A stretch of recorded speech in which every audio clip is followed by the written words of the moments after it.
پیغمبر اعظم شفیع اعظم رحمت عالم صلی اللہ تعالیٰ علیہ وآلہ وسلم کے ارشاد اقدس میں نفس ہے، مجھ پہ جب بھی درود پڑھا کرو نہ پورا درود پڑھا کرو، نہ مکمل نہ پڑھا کرو۔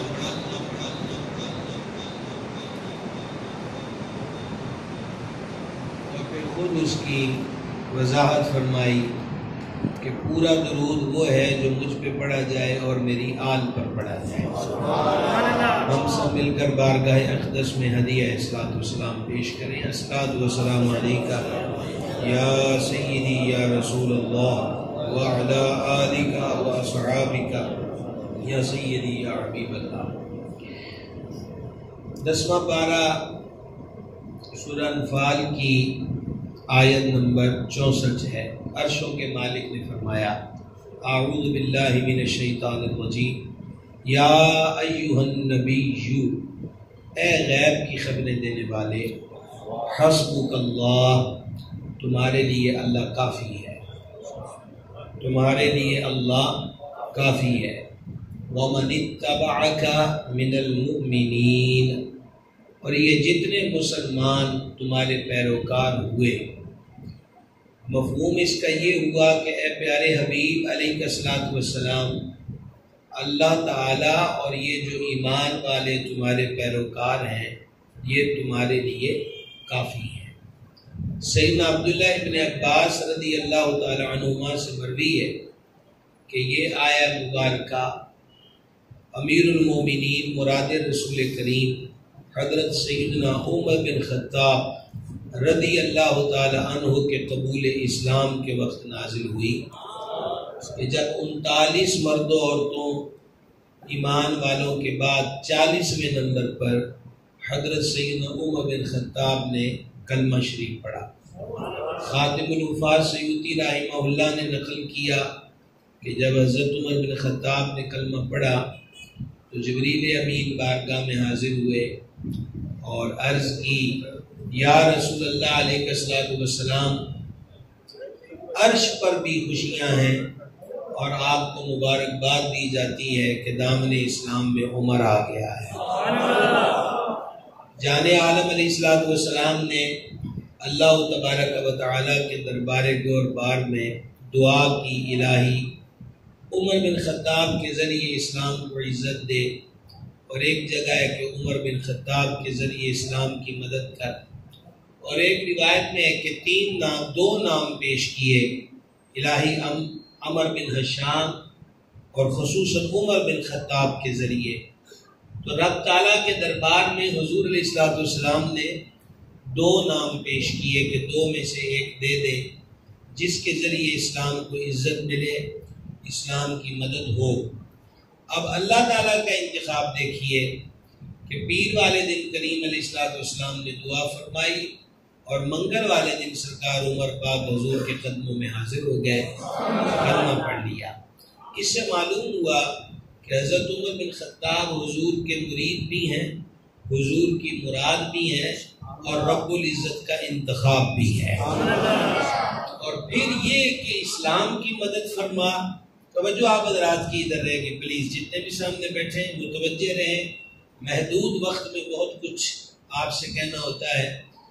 اب اس کے اندر یہ ہے کہ اسلام کی مدد اور اسلام کو عزت دے۔ صحابہ کرام علیہ رضوان کے اقوال امام سیوطی رحمہ اللہ نے تاریخ الخلفاء میں نقل کیے ہیں کہ جب حضرت عمر پاک نے کلمہ شریف پڑھ لیا تو پھر ڈے بائی ڈے اسلام عروج کی طرف گیا ہے، ترقی کی طرف گیا ہے۔ آپ کا یوم شہادت جو ہے یکم محرم شریف، محرم کی چاند رات کو آپ کو مرقد انور میں اتارا گیا۔ امام ابن عساکر نے اس روایت کو لکھا، شہادت عمر کتنا بڑا سانحہ ہے۔ آپ اس حدیث کو غور سے سنیں گے کہ جبریل امین علیہ السلام بارگاہ میں حاضر ہوئے تو جان عالم علیہ السلام نے فرمایا جبریل، اللہ تعالیٰ کے دربار میں جو عمر بن خطاب کا مقام ہے وہ مجھے بیان کرو۔ تو انہوں نے آگے سے یہ نہیں کہا کہ عمر کا رب کے دربار میں کوئی مقام نہیں، بلکہ یہ عرض کیا کہ اے جانے جاں حضرت عمر کا مقام جو بارگاہ سمدیت میں ہے اس کو بیان کرنے کے لیے حضرت نوح علیہ السلام کی عمر چاہیے۔ 950 سال ان کا عرصہ تبلیغ ہے اور 1000 سال کے قریب انہوں نے عمر مبارک پائی ہے۔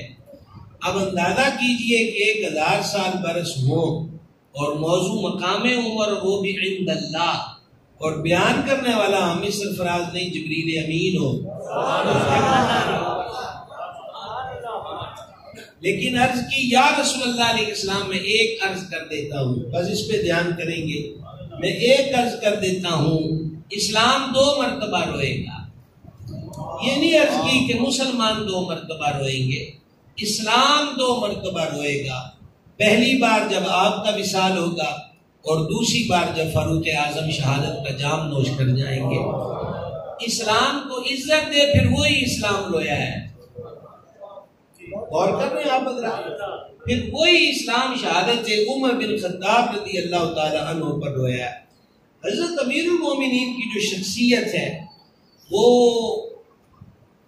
ہر جہت ہر اعتبار سے دیکھیں، آپ کی شخصیت کا تقویٰ ہو، طہارت ہو، خوف خدا ہو، للہیت ہو، اخلاص ہو، خدمت خلق ہو، رعایا کا خیال کرنا ہو، سلطنت کا نظام ہو، جس جہت سے بھی دیکھیے یقین مانیے اتنے وسیع تر عنوانات ہیں کہ یہ تو 6 ماہ نشستیں مسلسل جاری رہیں اور بندہ پھر ایک وصف عمر پہ بات کرے اور اینڈ پر یہ کہہ دے کہ حق تو یہ ہے کہ حق ادا نہ ہوگا۔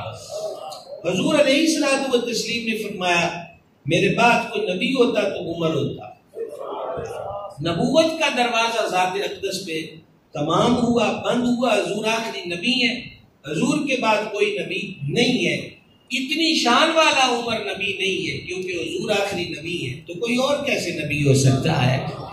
آقا و مولا علیہ السلام نے ایک مقام پہ فرمایا، میں آپ کو تسلسل سے مفہوماً احادیث سنا رہا ہوں، فرمایا رب تعالیٰ نے عمر کی زبان اور دل پر حق رکھ دیا ہے، عمر جب بولتا ہے حق کی بولی بولتا ہے۔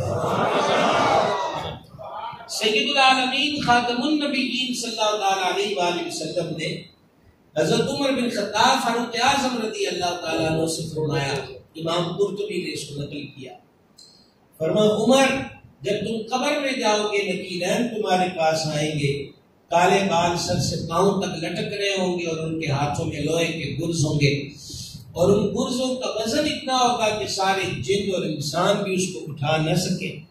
تم اس وقت ان کا سامنا کیسے کرو گے، ان کو جواب کیسے دو گے؟ یہ نبی پاک علیہ السلام نے ایک تسلسل سے اپنے خاصوں کو، قریبیوں کو ان چیزوں کی خبریں دی ہیں۔ مثلا امام سیوطی نے در منصور میں اس کو نقل کیا کہ جان عالم علیہ السلام نے فرمایا عثمان تمہیں اس وقت شہید کیا جائے گا کہ تم قرآن کی تلاوت کر رہے ہو گے۔ ایسا ہوا۔ مولا کائنات شیر خدا مشکل کشا کرم اللہ تعالی وجہ الکریم سے فرمایا علی جب وہ بندہ وہ دنیا کا بدترین انسان جب تمہاری کن پٹی پہ وار کرے گا اور میں دیکھ رہا ہوں کہ اس تمہارے خون سے تمہاری داڑھی رنگین ہو گئی، تو فرمایا کہ اس وقت تم کیا کرو گے؟ حضرات علماء اکرام سادات نظام کی نظر یہ بھی محسوس کرنا چاہتا ہوں، مولا مرتضیٰ کا کیا حسین جواب ہے کہ آپ اس وقت کیا کرو گے علی جب ضرب لگے گی اور خون نکلے گا اور داڑھی شریف رنگین ہو جائے گی، کیا کرو گے اس وقت؟ مولا مرتضیٰ کا جواب، آپ کے کان شاید یہ لفظ سننا چاہتے ہوں کہ مولا علی نے کہا میں صبر کروں گا، نہیں، مولا علی نے عرض کی میں شکر کروں گا۔ میں کیا کروں گا؟ شکر ادا کروں گا۔ بھائی صاحب ضرب لگے، خون بہے اور شہادت کا راستہ کھلے تو یہ تو زخم اور یہ حالت تو صبر کی حالت ہے۔ مولا مرتضیٰ کہتے ہیں میں شکر ادا کروں گا، کاش کہ یہ جملہ سمجھ جائیں تو کربلا سمجھ میں آ جائے۔ مولا مرتضیٰ نے عرض کی حضور مجھے ضرب حق کی راہ میں ماری جائے گی اور حق کی راہ میں جب ضرب لگے تو پھر شہادت کا انعام ملتا ہے، اور شہادت شکوے نہیں بتاتی، شہادت تو شکر کا پیغام دیتی ہے۔ اور یہی بات کوفہ میں مولا مرتضیٰ کی شہزادی سیدہ کریمہ عالیہ طیبہ طاہرہ بنت مرتضیٰ، ہمیں ہمارے بزرگوں نے یہ بتایا کہ ہم ان پاک باز عالی مرتبت مصطفیٰ جان رحمت کے گھرانوں کی مقدس بیٹیوں کے نام بار بار زبان پہ نہ لائیں۔ ہم خود نہیں گوارا کرتے اپنی بیویوں کے نام، بیٹیوں کے نام، بہنوں کے نام وہ لیے جائیں، کجا یہ کہ القاب کے بغیر لیے جائیں، کجا یہ کہ مجمع کی گرمی اور خطابت کا رنگ بھاڑ میں جائے، ایسی خطابت جس خطابت میں مصطفیٰ کے گھر کا ادب نہ رہے۔ سمجھ رہے آپ بات کو؟ تو سرکار سیداتنا بنت مرتضیٰ جب عبید اللہ ابن زیاد بد نیاد و بد کردار کے محل میں کوفہ میں تھیں، اور حضرت امام کا سر انور جو ہے وہ ایک تشت میں رکھا ہوا تھا، ایسے وقت میں وہ بد نیاد و بد کردار یہ کہتا ہے، دیکھا تم نے کہ اللہ نے تمہارے بھائی کے ساتھ کیا کیا؟ دیکھا تم نے کہ اللہ تعالیٰ نے تمہارے بھائی کے ساتھ کیا کیا؟ کیا حالت ہوگی؟ میں تو یہ رات قصور کے علاقے میں تھا تو وہاں میں عرض کر رہا تھا کہ ہم تو صرف لفظ بیان کر سکتے ہیں، یہ کیفیت جو سیدہ پاک نے محسوس کی ہے اس کو میں لفظوں میں کیا بیان کروں؟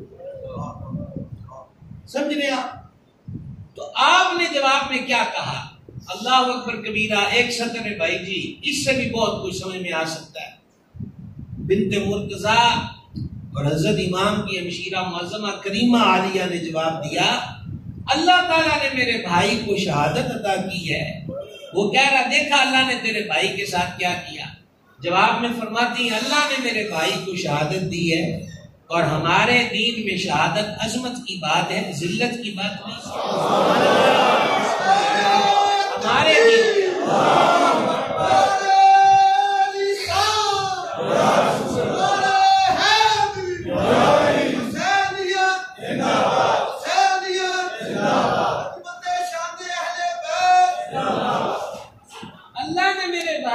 شہادت کا مقام دیا ہے، اور یہ جملہ کروڑوں ضرب تلوار کی بھی کیا زخم دے گی جو یہ ایک جملہ مولا مرتضیٰ کی شہزادی نے ان پہ وار کیا ہے۔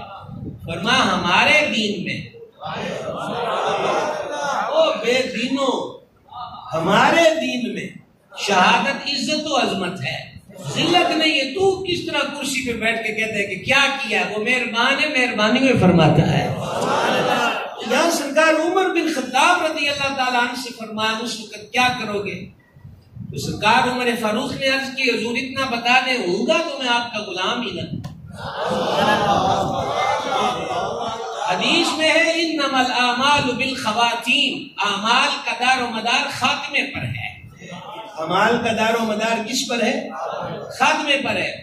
فرما ہاں تو ہماری غلامی بھی ہوگا، یہ میں مفہومی معنی بیان کر رہا ہوں۔ عرض کی پھر تھوڑی نظر چاہیے، یہ جواب انہوں نے دے لیا۔ نکیرین آئے اسی حالت اسی کیفیت میں، مر ربک ما دینک، فرما بیٹھ جاؤ۔ وہ بیٹھ گئے، فرما مر ربک کا جواب یہی نا، ربی اللہ، تو میرا رب تو اللہ ہے، تمہارا رب کون ہے؟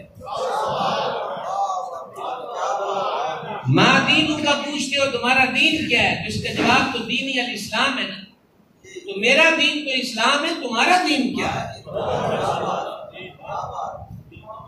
اور یہ حضور کی ذات کے بارے میں پوچھ رہے ہو تو وہ میرے نبی اور رسول ہیں، تمہارا نبی رسول کون ہے؟ فرشتوں نے ایک دوسرے سے کہا یہ پہلا بندہ ہے جو آج ہم سے سوال پوچھ رہا ہے، ہم اس کو کیا پوچھیں؟ چلو اللہ کے دربار میں جاتے۔ میرے امام نے کہا نکیرین کرتے ہیں تعظیم میری، فدا ہو کہ تجھ پہ یہ عزت ملی ہے۔ سامنے والے بھائی صاحب توجہ، میرا دماغ خراب ہو جاتا ہے، میں معذرت چاہتا ہوں، میں وہ رٹی تقریر کا نہیں ہوں، میں تو سڑک پہ چلا ہوا بندہ ہوتا ہوں، رستے سپیڈ بریک کر آ جائے سارا سفر، کیا کریں؟ مجھے میرا تو کبھی دل کرتا ہے کہ میں بس گھر میں بیٹھ کے تقریر کیا کروں، جس نے سننی ہو تو سن لیں، کہیں ٹپ کھڑک رہے ہیں، کہیں آپ باتیں کر رہے ہیں، کہیں کچھ ہو رہا ہے، ساری بے سب کی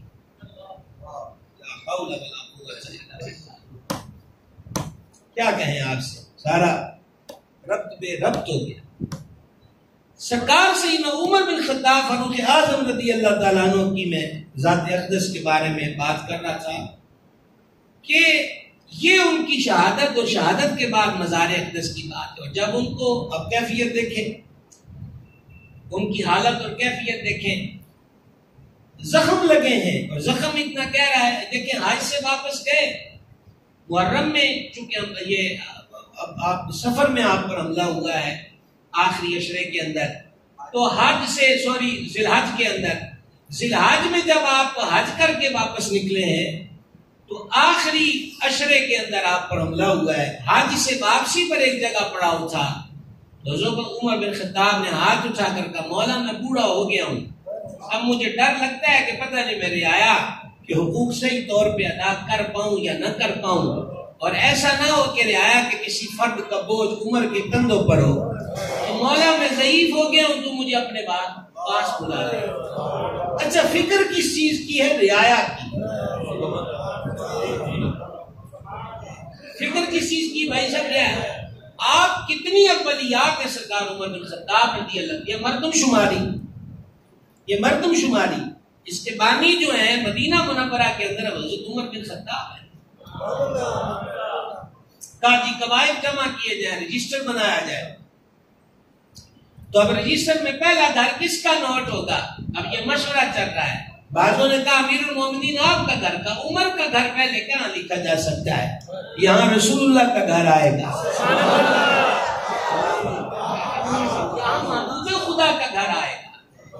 پتہ نہیں ہم کس دور میں جیے، اور یہ ابھی محض 10 سال کی باتیں ہیں کہ اسٹیجوں کا ماحول بدلا، جلسوں کی کیفیت بدلی، تقریروں، نقابتوں اور نعت خوانوں کے رنگ بدلے، وگرنہ ہم تو 10 سال پہلے صرف عشق سنتے تھے، محبت سنتے تھے، پیار سنتے تھے۔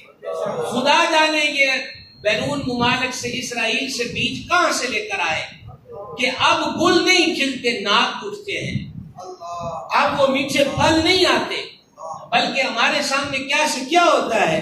تو یہ نفوس قدسیہ، میں اور آپ متقی ہونے کے دعوے دار کریں ہوں کہ جناب میرا دل پاک صاف ہے، تو جن دلوں پہ حضور کی نظریں پڑتی ہوں اور جو افراد حضور کی گود میں پرورش پائے ہوں، ان کے دلوں کا عالم کیا ہو۔ اس لیے خدا کا واسطہ ہے اس امت کو مزید نہ بکھیرا جائے۔ ماذ یہ جہالت کے فروغ کے لیے اور مجموع کی گرمی کے لیے حضور کی نسبتوں سے کبھی دوری اختیار نہ کرنا، یہ دوری دنیا کے اندر تو 4 دن کی چاندنی ہوگی، سامنا پھر قبر میں ہوگا، اور پھر وہ جو سامنا ہے سوائے کف اسد ملنے کے اور کچھ بھی حاصل نہیں ہوگا۔ کہ حضور کے گھر کا اہل بیت کا نام پہلے آئے گا، سمجھا کہ اہل بیت کا نام پہلے آئے گا۔ آپ نے وظائف مقرر کیے، بدری صحابہ کے وظیفے مقرر کیے، بدر والے صحابہ کا اسٹیٹس جو ہے وہ بقیہ سے ہمیشہ بلند رہا، تو آپ نے حسنین کریمین طیبین طاہرین نیرین قمرین منورین کا جو وظیفہ ہے وہ بدری صحابہ کی مثل فرما، ان کو بھی 5-5 ہزار ماہانہ پیش کیا جائے گا۔ آپ اس سے اندازہ کیجئے کہ سرکار عمر بن خطاب رضی اللہ تعالیٰ عنہ کی قلب و نظر میں، اور پھر اسی یہ بات چلنے کے لیے تو تیسری روایت کی سماعت فرمائیے گا کہ حضرت کریم ابن کریم سید ابن سید سرکار امام حسن مشتبہ علی جد الکریم علیہ الصلوۃ والتسلیم ملاقات کو تشریف لائے، سرکار عمر پاک حجرے میں تھے، اور آپ کا بیٹا حضرت سیدنا عبداللہ ابن عمر باہر ہے، تو حضرت امام حسن نے دیکھا کہ بیٹے کو اندر آنے کی اجازت نہیں ملی، اور بعض روایتوں میں یہ ہے کہ اس وقت حضرت عمر بن خطاب حضرت امیر معاویہ رضی اللہ تعالیٰ عنہ سے محض گفتگو تھے، ایک مشاورت چل رہی تھی، تو حضرت امام حسن پاک وہیں سے پیچھے ہوئے کہ بیٹے کو منع کر دیا گیا ہے تو مجھے بھی اجازت نہیں ملے گی۔ بعد میں حضرت عمر پاک کو پتہ چلا تو آپ نے حضرت امام حسن سے ملاقات فرمائی اور کہا شہزادے آپ آئے اور بنا دشن بخشے چلے گئے۔ کہا جی وہ آپ کے بیٹے کو اجازت نہیں ملی، تو میں نے کہا مجھے کیسے ملے گی؟ اگر یہاں تک آپ جملے میں ساتھ تھے تو اب اگلی بات کو سمجھنا۔ حضرت عمر پاک نے فرمایا آپ کو کس نے کہا ہے کہ آپ اجازت کے محتاج ہیں؟ میرا بیٹا اجازت مانگے تو مانگے، آپ مجھ سے اجازت مانگے کہ وہ بھی ملنے کے لیے؟ اور بعض روایتوں میں اور بعضوں میں یہ بھی ہے کہ یہ جو بات میں اگلی کہہ رہا ہوں یہ دوسری روایت میں ہے کہ منبر پر بٹھا کر حضرت عمر پاک نے یہ کہا تھا، آپ نے اپنے سر کی دستار اٹھا کر عرب کا مشہور جملہ بولا، یہ ہمارے سر پر بال کس نے اگائے؟ آپ کے نانا کے سوا۔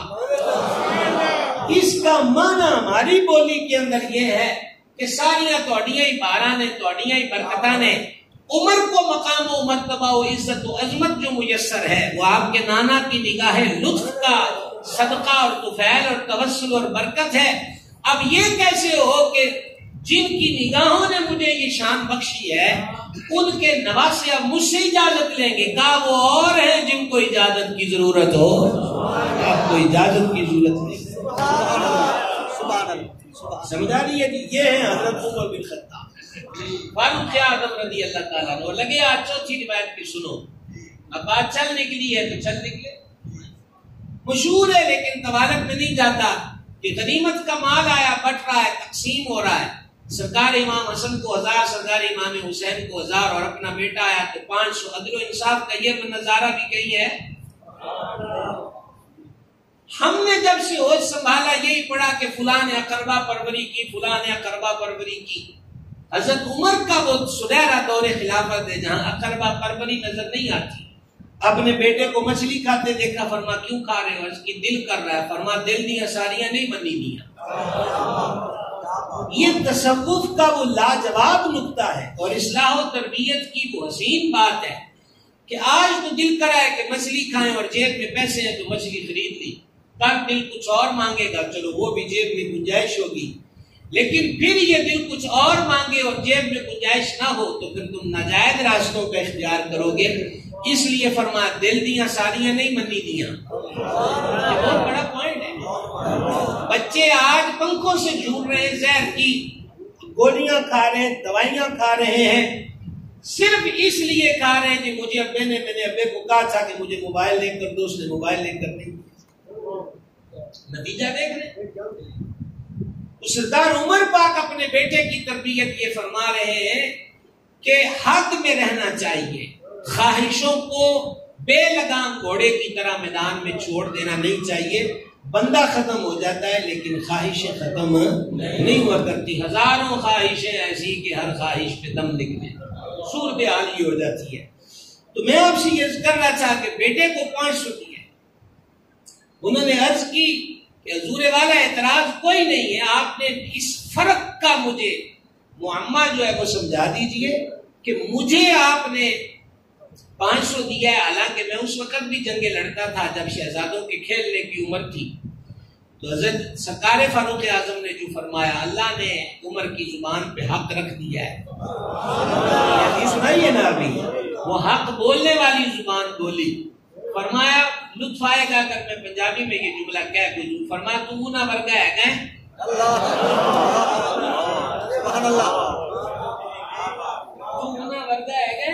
ان کے نانا سید الانبیاء ہیں اور ان کی نانی ام المومنین سرکار مخدومہ کریمہ خدیجہ پاک ہے، ماں بطول زہرا ہے، باپ علی المرتضیٰ ہے، تو ان جیسا ہے تو لے آ۔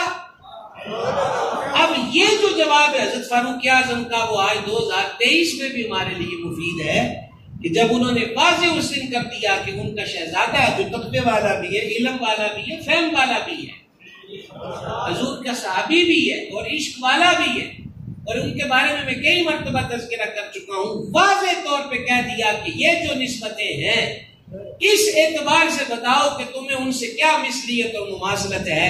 انہوں نے ہمیں بڑی پیاری بات سمجھا دی کہ میرا بیٹا جو ہے وہ ان شہزادوں کے برابر نہیں ہے۔ تمہاری عقل تو نہیں ماری گئی کہ ہم یزید کو حسین ابن علی کے سامنے کھڑا کر دیں؟ یزید کی حیثیت کیا ہے؟ حسین حسین ہے، ان کا مقام عرفہ ہے، اعلیٰ ہے، بلند ہے، ہر جہت سے، ہر اعتبار سے، ہر وصف سے، ہر ناطے سے، ہر نسبت سے، ہر تعلق سے وہ عظیم ہے اور عظیم ہے۔ سمجھا رہی یہ بات کی؟ آئیے ایک قدم آگے بڑھتے ہیں۔ حضرت فاروق اعظم رضی اللہ عنہ کی افضلیات میں سے یا آپ نے جو بہت کچھ کیا، نئے شہروں کو بسایا، اور یہ جو آج کہتے ہیں دیکھیں نا رونا کیا ہوتا ہے، بڑے بڑے شہر ہمارے ملک وطن عزیز پاکستان کے، بولے آبادی بہت زیادہ ہے اس لیے سہولتیں نہیں، عوام رو رہے ہیں کہ ہمیں یہ نہیں ملتا، یہ نہیں ملتا۔ اور انتظام کرنے والے کہتے ہیں کہ انتظام کا جو ساز و سامان ہے وہ کم ہے اور آبادی زیادہ ہے۔ حضرت فاروق اعظم نے اس کا حل کیا کیا تھا؟ آپ نئے شہر بساتے تھے، آبادی کا ایک مناسب انداز پر تناسب ہوتا تھا، اتنے نفوس پر مشتمل آبادی ہوگی، اب مزید لوگ بڑھ گئے تو کہا نیا شہر بساؤ، اور یہ جو چیز ہے یہ جرائم کو بھی روکتی ہے، یہ سہولیات کی فراہمی کا ذریعہ بھی بنتی ہے، اور یہ بہت ساری چیزوں سے بچاؤ کا سبب ہوتی ہے۔ اچھا، ایسی ضرورت پڑ گئی افریقہ میں، آپ نے اپنے گورنر کو کہا کہ نئی بستی بناؤ، انہوں نے آگے سے جواب دیا کہ یہ جنگلات سے گھرا علاقہ ہے اور ان جنگلوں میں بڑے بڑے وحشی درندے، زہریلے سانپ، کاٹ کھانے والی چیزیں موجود ہیں۔ حضرت عمر پاک رضی اللہ تعالیٰ عنہ نے خط لکھا، دریائے نیل والا یاد ہے، آج یہ بھی سنو۔ آپ نے فرمایا جنگل چ پڑھ کے سنا دے، شان دیکھ رہے، یہ جنگل میں پڑھ کے سنا دے۔ تو روایت میں یہ ہے کہ انہوں نے درخت پہ چڑھ کے نہ اونچی بات میں کہا کہ امیر المومنین عمر بن خطاب کا یہ میسج تمہارے نام ہے، تمام جنگل کے درندوں، ڈسنے والوں، ڈنک مارنے والوں، چیٹ پاٹ کرنے والوں، تمام کے لیے کہ ہم نے یہاں نیا شہر بسانا ہے، لہذا رضاکارانہ طور پہ علاقہ چھوڑ دیا جائے۔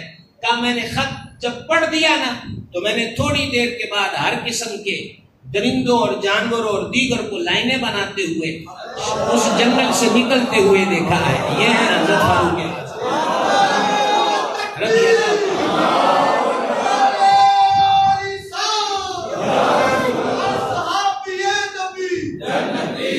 پھر اس کے بعد استبل بنوائے، استبل حضرت فاروق اعظم رضی اللہ عنہ نے فوجی چھاونیوں کا قیام، یہ سرکار عمر بن خطاب رضی اللہ تعالیٰ عنہ نے مربوط طریقے سے کیا۔ دیکھیں، کبھی جب ہم لفظ ابلیات بولتے ہیں تو اس کے شواہد کہیں اور بھی ملتے ہیں، تو اس کو اس پہ قیاس کیجئے جو پچھلی نشست میں بتایا تھا کہ سب سے پہلے مہمان نوازی کی جو ابتدا ہے وہ حضرت ابراہیم علیہ السلام نے فرمائی، اور ساتھ ہی عرض کر دیا گیا کہ مہمان نوازی تو ان سے پہلے بھی تھی، کا پہلے تھی، لیکن مہمان کے بغیر کھانا نہ کھانا،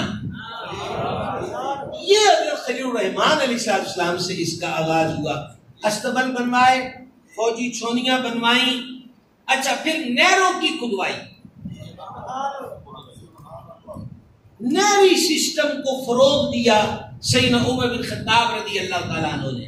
پھر اس سے ایک قدم آگے بڑھ جائیے، مؤذنین کے، معلمین کے، قرآ کے، جو تعلیم دینے والے ہیں قرآن کی، ان کے وظائف کا تعین اور تقرر کرنے والی پہلی شخصیت حضرت سیدنا فاروق اعظم کی ذات پاک ہے۔ ان کا طریقہ کیا ہوتا تھا؟ 5، 6، 8، 2، 10 قرہ صحابہ کو جو قرآن جاننے والے ہیں ان کو وہ بھیجتے۔ مثلا تم نے مصر جانا ہے اور مصر میں فرمایا کہ یہ تم نے کام کر کے جب لوگ قریب آ جائیں قرآن سیکھنے لگے تو 4 کو فرمانا ہے تم نے فلسطین چلے جانا ہے۔ سمجھا نہیں ہے؟ یہ ایسا حسین انداز ہے تبلیغ کا بھی، قرآن کی تعلیم کے فروغ کا بھی، یہ بات کو قائم کرنے والی شخصیت۔ اور وظائف کے تقرر سے معلوم ہوا، نگاہ فاروق اعظم دیکھ رہی تھی کہ ان امور کے اندر بھی مالی معاونت کی ضرورت ہے۔ آج ہمارے ہاں حفظ اور ناظرے کی کلاس اور 5 وقت کی نماز پڑھانے والے کی 15,000 تنخواہ قائم کر کے آج بھی، ابھی کل پرسوں ہمارے پاس ایک امام لینے آئے تھے تو وہ گاؤں والے فخر سے کہہ رہے تھے ہم 15,000 دیتے ہیں، آج بھی کہتے ہیں 15,000۔ تو وہ تو اس میں کوئی مد شک نہیں آتی، لیکن وہ تو 15,000 وہ مد شد بھی بیچ میں ڈالیں، کیا ہوتا ہے 15,000 روپیہ؟ آپ خود سوچیں، آپ خود سوچیں۔ سویڈن کے خلاف نکلے، آپ نے ریلیاں نکالی، احتجاج کیا، سچ بتانا قرآن پڑھانے والا طبقہ کون سا ہے؟ وہی جس کو ہم کہتے ہیں 15,000۔ سمجھا رہی ہے نا؟ وہ قرآن کو پڑھانے والا طبقہ یہی ہے۔ اور جان عالم علیہ السلام نے فرمایا، میرے آقا علیہ السلام نے فرمایا امت پہ ایک وقت آئے گا کہ دین کا کام درہم و دینار کے بغیر نہیں چلے، اور کہتے ہیں ساتھ دانے بھی دیتے ہیں، فلاں بھی دیتے ہیں، فلاں بھی دیتے ہیں. کام کو دیکھنا چاہیے کہ کام کتنا ہے. یہ ابھی 2-4 روز پہلے بارشیں کتنی شدید ہوئی، ساری رات بارش چلتی رہی. اچھا دروازہ کھول کر دیکھا گیا تو گلیاں نہروں کا منظر پیش کر رہی تھی. یقین مانیے تو بناوٹی بات نہیں ہے. مسجد کا سپیکر کھلا اور صلاۃ پڑھی گئی، فجر کی اذان. میں نے کہا یار کمال ہو گیا ہے. سلام ان مؤذنوں کو، سردی ہو گرمی ہو میہ ہو اندھیری ہو، وقت پر مسجد کا سپیکر. یہ نعمت ہے ہمارے لیے. ہم تو کسی اور نظریے سے دیکھتے ہیں. اللہ تعالیٰ سمجھ اور فہم عطا فرمائے. یہ لوگ ہاتھ کھینچ لیں، اگرچہ دین کا کام کبھی رکا نہیں ہے لیکن متاثر تو ضرور ہوتا ہے، سمجھنے کی ضرورت ہے. تو معلمین کی تنخواہیں، قراء کی تنخواہیں، مؤذنین کی تنخواہیں. مسجد نبی شریف کا فرش پکا کیا، مسجد الحرام کا فرش پکا کیا، اور سب سے پہلے قندیلے مسجد نبوی شریف میں ماہ رمضان میں لوگوں کے لیے زیادہ روشنی کا اہتمام، اس کا آغاز بھی سرکار عمر فاروق رضی اللہ تعالیٰ عنہ نے کیا. مولا مرتضیٰ شیر خدا کرم اللہ تعالیٰ وجہ الکریم نے جب مسجد کو جگمگ دیکھا فرمایا یہ روشنی کس نے کی ہے؟ عرض کی حضرت عمر فاروق نے. تو مولا علی نے کہا رب تعالیٰ عمر کی قبر کو بھی ایسے روشن کرے جیسے انہوں نے ہماری مسجد کو روشن کیا.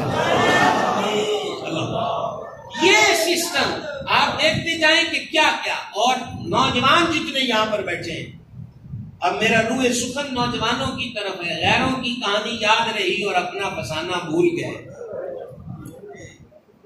آج بھی یورپ و امریکہ کی مختلف ریاستوں ممالک کے اندر آج بھی بے روزگار یا چھوٹی عمر کے بچے 18 سال کی عمر سے پہلے، بعض جگہ 15 سال کی عمر سے پہلے گورنمنٹ کی طرف سے جو یومیہ خرچ دیا جاتا ہے، اس یومیہ خرچے کی ابتدا کرنے والی ہستی کا نام سیدنا فاروق اعظم رضی اللہ عنہ.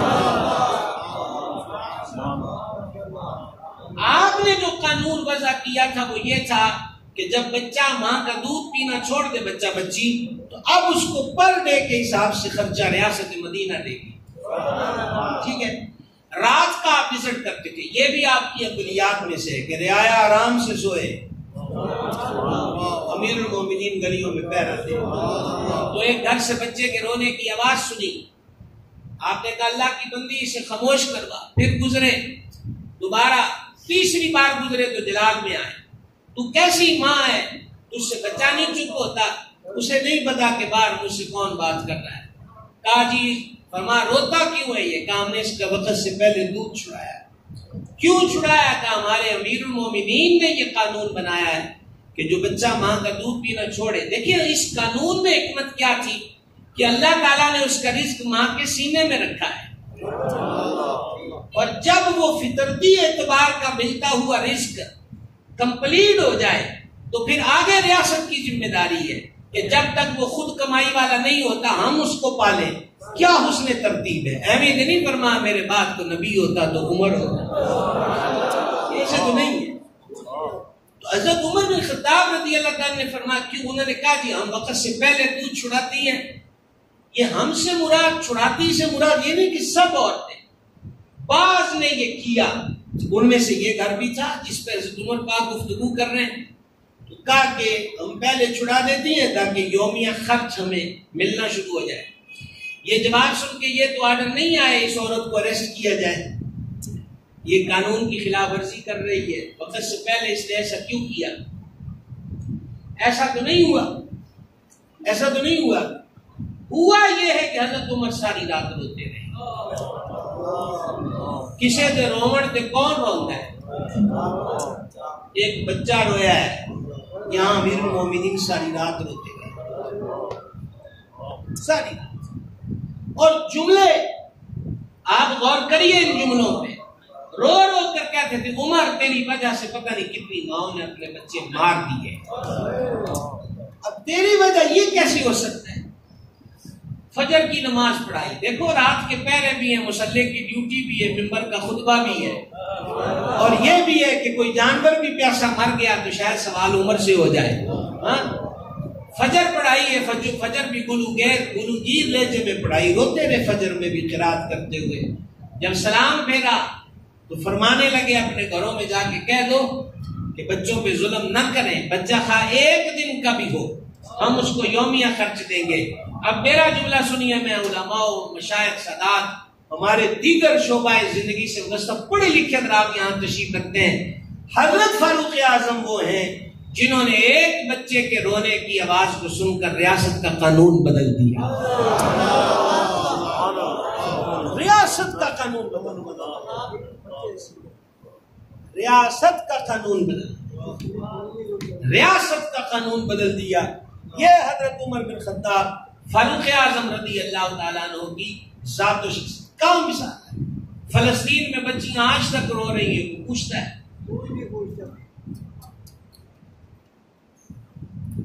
معذرت کے ساتھ ہم تو ایک گھنٹے والے عاشق لوگ ہیں، جلسہ جلوس کیا، ریلی شیلی کی، فارغ ہو گئے، پھر کون کسی کو پوچھتا ہے کہ کیا ہوا؟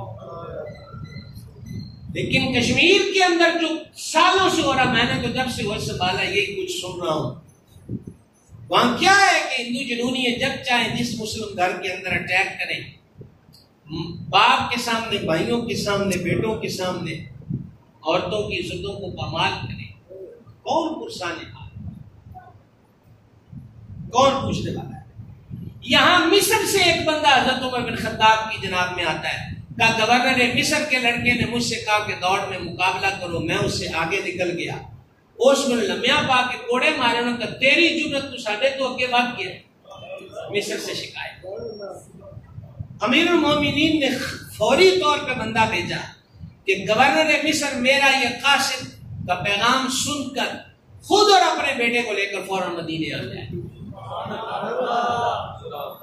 کوئک رسپانس، یہ حضرت فاروق اعظم کے دور خلافت کا حسین پہلو ہے، کوئی تاخیر نہیں۔ ادھر شکایت آئی، ادھر گورنر طلب ہوا، آپ نے غور نہیں کیا اس بات پہ، گورنر طلب ہوا، اپنے بیٹے کو لے کر آئے، کیا ہوا؟ ثابت ہو گیا۔ حضرت عمر بن خطاب رضی اللہ عنہ نے فرمایا لٹاؤ اس کے لڑکے کو یہاں، اور درہ پکڑا دیا اس درخواست گزار، فرمایا جن نے ایس مارے نا انہیں تو مار۔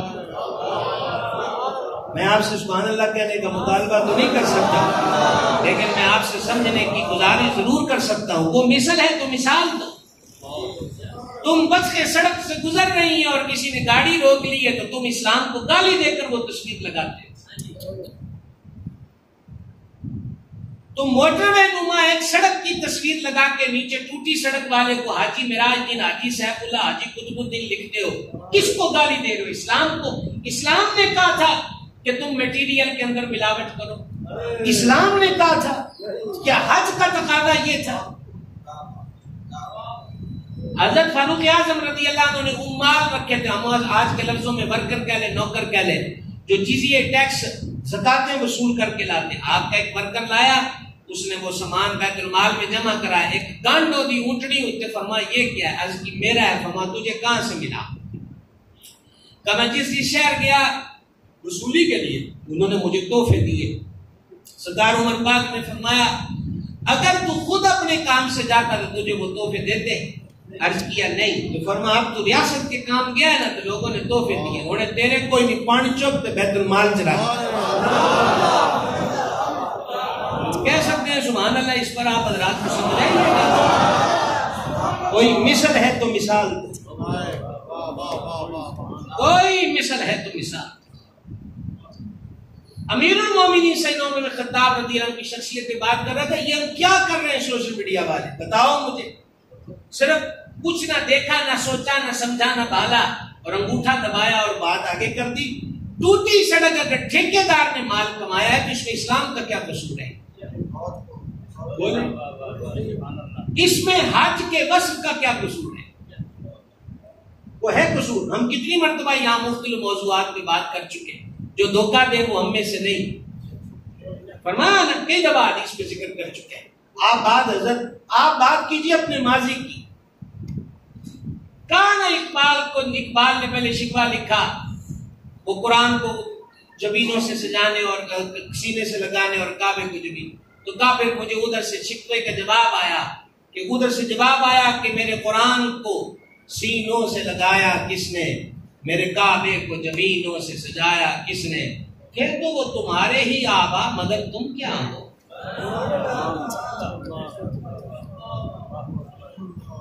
سمجھائی کہ نہیں؟ وہ پھر شکوے میں کہا کہ کفر ہنستا ہے اب مسلمانوں کی پتلی حالت پر۔ وہ دور آپ جانتے ہی ہیں جب انگریز سامراج اس پورے خطے پہ پنجے گاڑے ہوا تھا، کیا حالت تھی مسلمانوں کی۔ تو کہا مسلمان نابود ہو گئے، مسلمان مک گئے۔ تو کہا جواب شکوہ میں بات آئی کہ یہ کہتے ہو کہ مسلمان نابود ہو گئے، بدلاؤ تو مسلمان تھے کہاں موجود، وضع میں تم ہو نصارہ تو تمدن میں ہنود۔ یہ مسلمان ہیں جنہیں دیکھ کے شرمائے یوت۔ سمجھے؟ امیر المومنین سیدنا عمر بن خطاب رضی اللہ تعالیٰ نے وہ مثال قائم کی ہے۔ ہم پڑ گئے فخر میں، شوکا شاکی میں، کشن پشن میں، دکھلاوے میں، رنگینی میں، فرد سے لے کر گورنمنٹ، شاہی محلہ تک، میں 57 دنیا کے اسلامی ملکوں کی بات کر رہا ہوں۔ وہ جتنا پیسہ، حضرت عمر باغ کیا کر رہے ہیں؟ حضرت عمر باغ یہ کر رہے ہیں کہ ایٹ رکھی، سب رکھا اور آرام ہو رہا ہے۔ سمجھائیے؟ مسجد اقصی فتح ہوئی، وہاں تشریف لے گئے، وہاں پر موجود حضرات میں سے کسی نے کہا یہ لوگ زاری ٹیپ ٹاپ بڑی پسند کرتے ہیں، اور آپ نے جبہ وہ پہنا ہوا ہے جس پہ 13 ٹانکے، پگڑی وہ باندھی جس پہ 9 ٹانکے، اوپر سے آپ یہ پورے رنگ کی اونٹڑی پر بیٹھے ہیں، مہربانی کریں ہم آپ کو ترکی گھوڑا پیش کرتے ہیں۔ اور آپ ذرا ایک تو آپ نے ان کو فرمایا انہوں نے عمر کے کپڑوں سے ملنا ہے یا عمر سے ملنا ہے؟ اور مجھے نہیں پتا، میں اگلا جملہ کہہ رہا ہوں، میں سمجھا سکتا ہوں کہ نہیں۔ باب رومی نے کہا تھا گلاب کی پتیوں پہ کڑھائی نہیں کروائی جاتی، گلاب خود پھول خود خوبصورتی کا سامان ہوتا ہے۔ تو حضرت عمر پاک گویا بتا رہے ہیں کردار ہونا چاہیے، کپڑے پگڑیاں پیوند زدہ بھی ہو تو کردار۔ ترکی گھوڑا پیش کیا گیا، ترک کے گھوڑے مشہور تھے، آج بھی مشہور ہیں، لیکن وہ گھوڑا سدایا ہوا تھا، سکھایا ہوا۔ حضرت عمر پاک جب اس پہ بیٹھے تو وہ بڑی اپنی مخصوص چال پہ چل رہا تھا۔ فما روکو اس کو، ایک سطر ہے ٹوبے والوں گردنوا سے آنے والوں، ایک سطر ہے، فما روکو اسے، روک دیا۔ اور نیچے طرف ہماری اونٹنی نہ، حضور ہوا کیا ہے؟ فرمائے اس کی تو چال ہی مغرورانہ ہے۔ تو میں صدقے میں فرمائے اس کی تو چال ہی مغرورانہ، عمر اس پہ نہیں بیٹھ سکتا، لاؤ میری وہی اونٹنی۔ اور جب آپ فلسطین کے خطے میں تشریف لائے ہیں، آپ نے اپنے ایک وزٹ کے دوران دیکھا کہ ایک بڈھا مانگ رہا تھا وہ یہودی۔ فرمایا یہ کیوں مانگ رہا ہے؟ اس کی ادھر کوئی نہیں ہے، آگے پیچھے کوئی نہیں ہے، کما سکتا نہیں ہے، اس لیے بھیک مانگتا ہے۔ ذرا جگرا رکھ کے اگلی سطر سننا اور سوچ سمجھ کر پوسٹیں کیا کرو اسلام کے خلاف۔ اپنے ماضی والے تو اپنا کردار نبھا گئے، اب تو ہماری باری ہے نا۔ بولے ذرا، میں دکاندار ہوں تو سچ میں نے بولنا ہے، ملاوٹ سے میں نے بچنا ہے، کم تولنے سے میں نے بچنا ہے، کم ناپنے سے میں نے بچنا ہے، 2 نمبر چیز کو 1 نمبر چیز کہہ کے فروخت کرنے سے میں نے بچنا ہے۔ آئی سمجھ کے نہیں آئی؟ میں پڑوسی ہوں تو اپنے پڑوسی کا خیال اب میرے ذمہ ہے۔ یہ نہیں ہے کہ اس کے گھر میں سب ماتم ہو اور ہم اب بلند آواز سے گانے بجا کر بیٹھے ہوں۔ یہ نہیں ہے کہ وہ مرض میں کسی کے تڑپنے کی آواز سنے اور ہم اسے بائک رکشے پہ ہاسپٹل لے جا سکتے تو ہم نہ لے جائیں، اب ذمہ داری تو میری ہے۔ جب ان کی تھی، رات کا وزٹ ہے، مدینہ شریف کا کنارہ ہے، بیرون راستے پر ایک آدمی کو دیکھا، وہ سر چکائے پریشانی میں بیٹھا، چھوٹا خیمہ لگا ہے۔ حضرت عمر پاک فرما تو کتوں ہے؟ اس کی میں حضور فلاں علاقے سے آیا ہوں اور میرے ساتھ میری بیوی ہے، بیوی امید سے ہے اور وضع عمل کا وقت ہے بچے کی پیدائش کا، میرا کوئی جاننے والا ہی نہیں ہے۔ اور میں ان امور سے واقف نہیں، بڑا پریشان ہوں، اس کو نہیں پتا کہ وہ کس کو دکھڑا سنا رہا ہے۔ حضرت عمر پاک فرمایا تو فکر نہ کر، میں ابھی آیا۔ سیدھے گھر آئے، کسی غلام کا دروازہ نہیں کھٹکھٹایا۔ میں کیا کر سکتا ہوں، میں تو یہ بات پہنچا سکتا ہوں، کسی غلام کا دروازہ نہیں کھٹکھٹایا، کسی اور صحابی کو نہیں کہا کہ اپنی بیوی کو، یہ گھر کی عورت کو وہاں بھیجو۔ عمر پاک اپنے گھر گئے، اپنی زوجہ پاک سے کہا۔ ہمارے ملک میں پرائم منسٹر کی بیوی کو خاتون اول کہتے ہیں۔ خاتون اول کا اسٹیٹس کیا ہے؟ یہ تو ریاست مدینہ کا رئیس ہے، محبوب کا وزیر ہے، خلیفہ ہے۔ اپنی بیوی سے کہا کہ ولادت جو ہوتی ہے اس دوران جن چیزوں کی ضرورت ہے فوراً تھیلے میں ڈالو اور میرے ساتھ چلو۔ آپ کی آواز سننے کے لیے ہم کب تک انتظار کریں گے؟ مثل ہے تو مثال دو، کوئی مثل ہے تو مثال۔ اب آپ رضی اللہ تعالیٰ عنہ وارضاہ نے زوجہ پاک کو خیمے میں بھیجا اور اس کے ساتھ زمین پر بیٹھے۔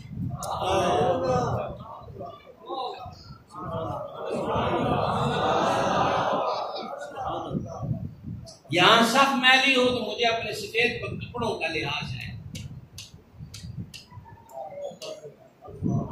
یہ جس کے کلمہ پڑھنے پہ آسمانوں پہ جشن ہوا وہ آج زمین پر بیٹھا ہے ایک مسافر کے لیے۔ یہ ہے ہمارا ماضی، حال اب میرے اور آپ کے ہاتھ میں بھائی۔ یہ درست کرنے کی ذمہ داری میری اور آپ کی۔ اسلام کو نہ کوسو، یہ بڑے دکھوں سے آیا ہے۔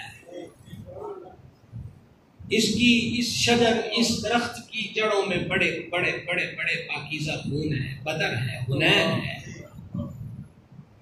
کربلا کو کیسے بلا سکتے ہیں؟ 6 ماہ کی کلیاں قربان ہوئی، محبوب جس حلق کو چومتے تھے اس میں نیزے کی تنی پروئی گئی، سرکار جس پیشانی کو بوسے بخشتے تھے اس پہ تیر لگے ہیں۔ اب باری میری اور آپ کی ہے نا، میں کیا دے رہا ہوں؟ میں نے کیا دیا ہے دین کو؟ اب ہم کچھ دے نہ سکے تو خود اسلام کا مذاق اڑانے لگ گئے، پھپتیاں کسنے لگ گئے، ڈیریوں الہاد اور بے دینوں کی بولی بولنے لگ گئے۔ کیا تماشا ہے؟ حضرت عمر پاک اس کے ساتھ زمین پر بیٹھ گئے، اس کو اس کا دل باتوں میں لگایا تاکہ ٹینشن ختم ہو گئی۔ وہ بے تکلف ہو گیا، وہ تو ہنس ہنس کے باتیں کرنے لگ گیا۔ اسی دوران خیمے سے زوجہ امیر المومنین کی آواز آئی، امیر المومنین اس کو مبارک دیں، اللہ نے اس کو بیٹا دیا۔ لفظ امیر المومنین سنا نا اس نے،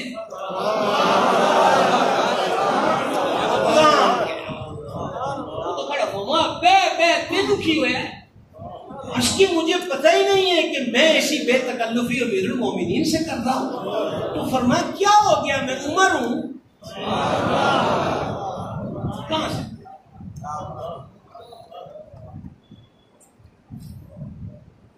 میں نہیں، مجھے کوئی یہ نہیں ہے کہ واہ جی واہ اتنے سارے لوگ آئے اور آپ میری تقریب پہ سبحان اللہ کہہ رہے ہیں۔ بھائی صاحب نہیں، ضرورت یہ ہے کہ اب ان چیزوں کو اپنی زندگیوں میں ڈالیں، اپنی زندگیوں میں نافذ کریں۔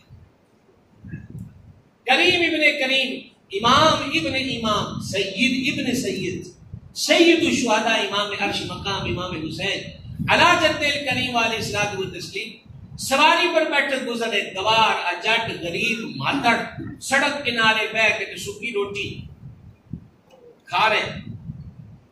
حضرت حضور کی سواری آئی نا حضرت امام کی، تو کھڑے ہو کے سلام کیا۔ امام نے جواب دیا، کیا کہو گے اس کو؟ کہ ان میں سے ایک اٹھا اور اس نے کہا جی ساری دعوت قبول کر لو کہ 2 برکیاں ساڑھے نال بھی لا دو۔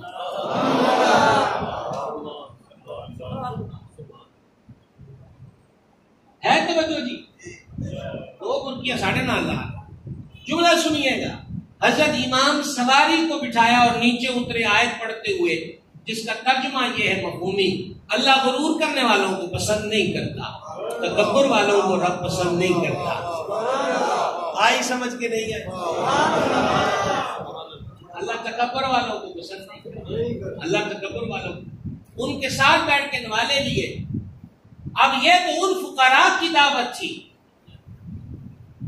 یہ سخی بادشاہ ہے نا. فرمایا میں نے تو تمہاری دعوت قبول کر لی, ہن تسی میری دعوت قبول کرو. میں کہا رہا ہوں. اور گھر جا کر اپنی زوجہ پاک کو فرمایا اگر تمہیں مجھ سے محبت ہے تو جیسا کھانا میرے لیے بناتی ہو فقیروں کے لیے بھی آج ویسا بنا.